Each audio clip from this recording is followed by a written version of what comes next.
I, Bridget A. Brink, I, Bridget A. Brink, do solemnly swear do solemnly swear that I will support and defend that I will support and defend the Constitution of the United States the Constitution of the United States against all enemies, foreign and domestic, against all enemies, foreign and domestic, that I will bear true faith that I will bear true faith and allegiance to the same, and allegiance to the same, that I take this obligation freely that I take this obligation freely without any mental reservation without any mental reservation or purpose of evasion, or purpose of evasion, and that I will well and faithfully and that I will well and faithfully discharge the duties of the office discharge the duties of the office at which I am about to enter. of which I am about to enter. So help me God. So help me God. Congratulations, Ambassador.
Ladies and gentlemen, please welcome Ambassador Brink.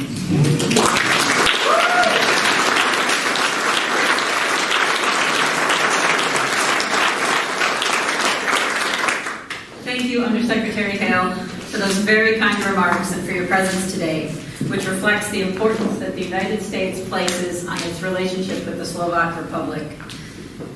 Dear distinguished guests, colleagues, and friends, thank you for honoring my family and me by joining us today. Sergej Polakovich, we are thrilled to serve in your wonderful country. In addition to our shared interests, as many people know, we are big hockey fans. I would like to thank President and Secretary Pompeo for the trust and confidence they have placed in me. I would also like to thank those who supported me for this dream assignment. Deputy Secretary Sullivan, Deputy Undersecretary Todd, members of the Deputies Committee, former Assistant Secretary Wes Mitchell, former PDAS Elizabeth Millard, and Ambassador Kurt Volker. My thanks to the amazing Jen Wicks and her team, my terrific colleagues in the Legislative Bureau, as well as my stellar Home Bureau, led by Ambassador Philip Rieker and his Office of Central European Affairs. I also want to relay a special thanks to my superb desk officer, Jonathan Herzog. And Coco Downey was here also helping today with Ellen DeBose. Thank you very much for the help. The transatlantic bond runs through my entire personal and professional life. As Undersecretary Hale mentioned, I remember clearly as a student in London that day in 1989 when the Berlin Wall fell. Soon after, the Velvet Revolution began and led to the formation of the Slovak Republic.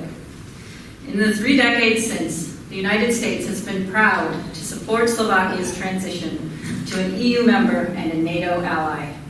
Slovakia plays an important role in ensuring that NATO remains the linchpin of transatlantic security and prosperity. Its location on NATO's eastern flank makes it an indispensable piece of our collective defense. My priorities as ambassador will be to continue our strong cooperation in the defense sector, look for ways to increase trade and investment, and speak loudly and clearly for the shared values that underpin the transatlantic bond. This is a big task, and if there's one thing I have learned in government is that nothing is ever accomplished alone. I would like to take a moment to recognize some of the many people who supported me along the way. First, my deepest thanks to my longtime mentor and friend, Ambassador Mark Grossman. Simply put, there is no leader I admire more. Ambassador Alfred Moses, I stand in awe of your record of public service. Former Assistant Secretaries Dan Freed and Toria Newland, you prove the principle that promoting our values is promoting our interests. I am deeply grateful to you all. Overseas, I have had the incredible luck of working for our diplomatic giants, Richard Norland, John Bass, John Teft. I am forever grateful for your leadership through wars, revolutions, and civil unrest. Set the gold standard. To my A100 classmates, some of whom are here today, and our inspiring leader, Ambassador Rob Jackson, you have been wonderful colleagues and friends, and I look forward to seeing many more of us from the great 80th class standing here. And on this, I have some breaking news. On Friday, the president announced his intention to nominate my great friend and classmate, Yuri Kim, as ambassador to Albania. Way to go, Yuri.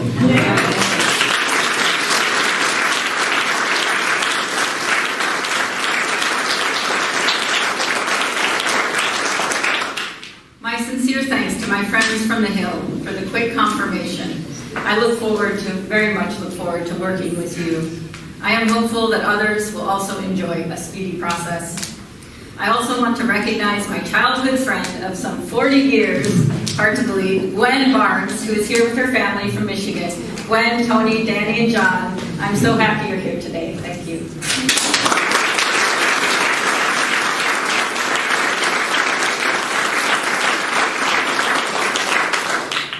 I know I've already gone on at length, but I really believe, and I think every other Foreign Service officer standing here today will agree, there is just not enough that can be said about the sacrifices our families make for this life of service. I would like to thank my family who traveled here from Michigan, Minnesota, and California for what has been a lifetime of support. I am grateful to my parents for the Midwestern values they passed along, the importance of working hard, never giving up, and doing the right thing. To my mom, Brink, who always encouraged us to believe that anything is possible. To my dad and stepmom, John and Judy Brink, who led by example with a life of purpose. To my beloved sister, Joanna Brink, nephews Andrew and Andre Brink, and aunt and uncle, Mary and Patrick Sane, for their total support and endless encouragement every step of the way. And I'm really happy to say how proud I am of my nephews. I have one that Andre Brink, who's studying mechanical engineering, and another Andrew Brink, who is about to join the Michigan National Guard.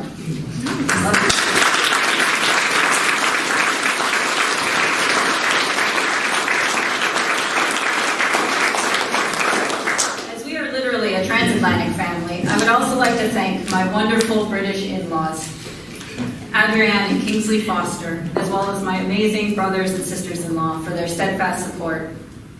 Most profoundly, I want to thank my husband and best friend, Nicholas Higgins, for his love and support for 26 years.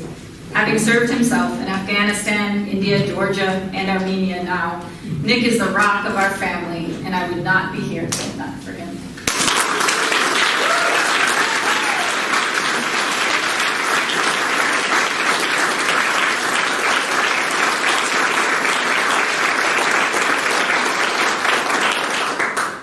So deeply proud of our children, Jack and Cole, who help us keep this all.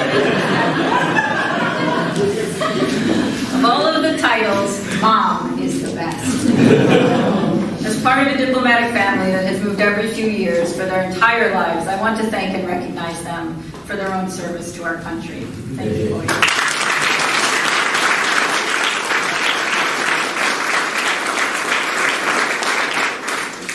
Finally, I would like to close with a story of the enduring transatlantic link that runs through our family's personal history. Almost 80 years ago, my husband's grandmother, Ada McIntyre, survived the Blitz in Manchester, while her husband, Bernard McIntyre, was one of the courageous Royal Navy sailors who helped evacuate the soldiers trapped in Dunkirk. Later, in Algiers, a young U.S. Army doctor named Donald Brink twice treated the American commander of the war in Europe and North Africa. In one case, he was called to complete the general's physical to determine his eligibility for promotion. According to family lore, my grandfather took General Eisenhower's blood pressure. It was a bit high. General, he said, lie down for a few minutes and think happy thoughts. He did, and my grandfather was able to report that General Eisenhower passed his physical. The rest, so they say, is history.